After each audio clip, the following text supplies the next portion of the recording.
Hello everyone, welcome to the Roaming Barista Pour Over Coffee Guide. So we're going to start with an overview of the equipment. First here we have our Hario coffee cones. This one on the left here is a plastic cone, and as you can see has a built-in base which fits directly on top of the cup in which you're pouring over into. They both use paper filters. There's also cloth and cloth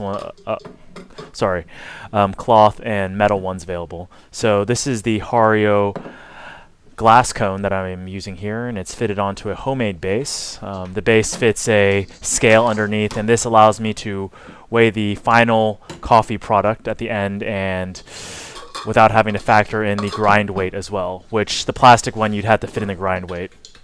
I'll use a Hario pour over pot for both of these, but today we're just going to do the glass cone.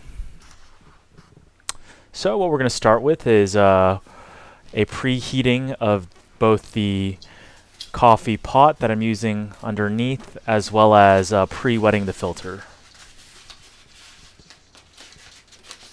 So I'm just going to fit the filter in here, and I'm just going to make sure to wet the entire side. So this will heat up the cone, which is glass, as well as preheat the pot below.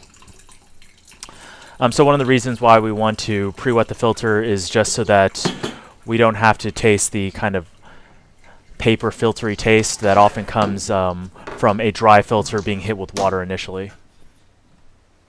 So we're going to set that aside, and we're just going to let the pot on the bottom preheat for a little bit as we weigh out our coffee. So here we're going to use 24 grams of coffee.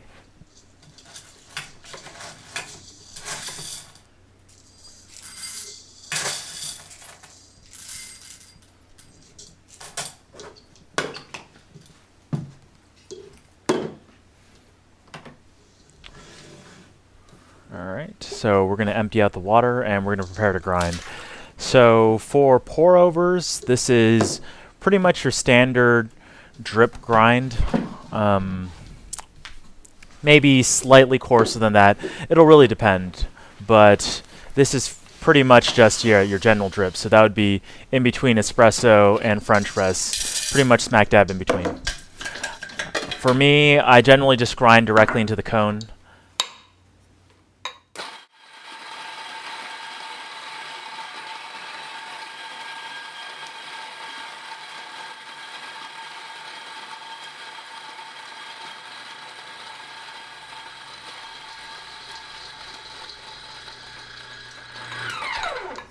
So it's easy for me to grind directly into the cone because I do have a spouted grinder.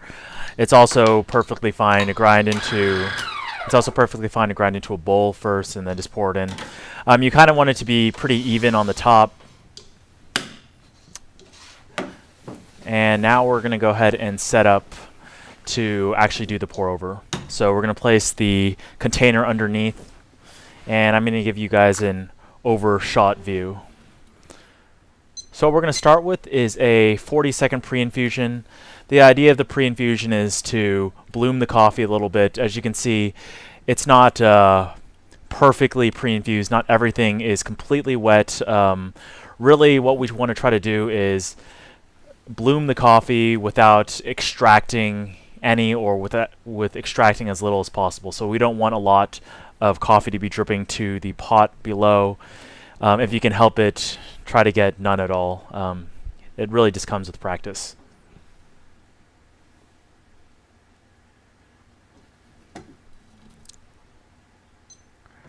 Alright, so now that we have bloomed our coffee, we're going to begin.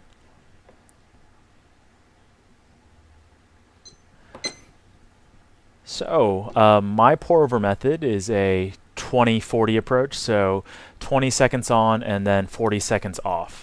This means that I will actually be pouring water into the pour over cone for 20 seconds, and then I will let it drain out from the cone for 40 seconds. So my general approach is to do concentric circles within the cone. Really try not to hit the filter itself. You don't want the coffee or the water to be running along the side and bypassing a lot of that coffee. You want to hit close to the center, avoiding the sides as much as possible. So following this approach, our total elapsed time is going to be 4 minutes. So that means a total of 4 intervals of pouring and 4 intervals of resting. Our final weight that we want to achieve is 320 grams of finished product. And so that means an 80 gram pour per pouring interval. One tactic I like to employ is I like to start pouring from the center, and this helps create a deeper divot into the pile of grinds, and it'll make it easier to fill up that cone with water without it overflowing out onto the sides.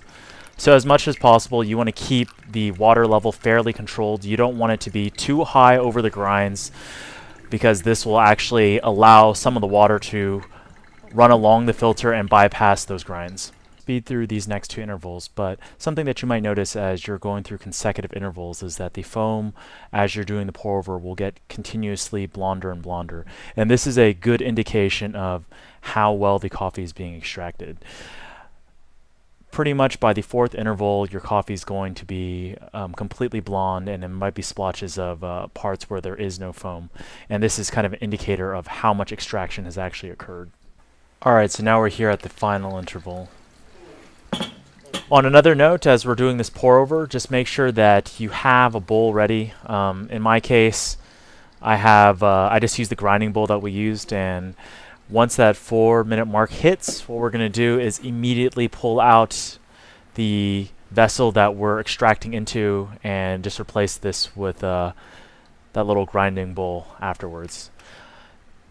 The purpose of this is just to cut extraction immediately after that 4-minute mark. We don't want to get any more of that liquid in there. Anything that's dripping out of the cone after that is going to be fairly bitter liquid. So here we go. I'll pour that under there, and we are done. Alright, so here we are.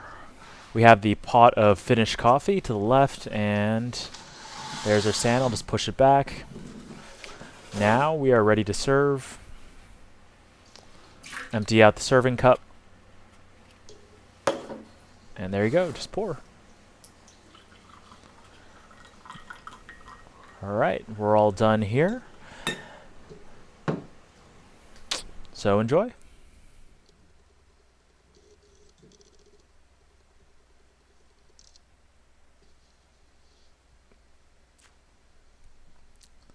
So for more information on pour overs, please visit the link in the description below.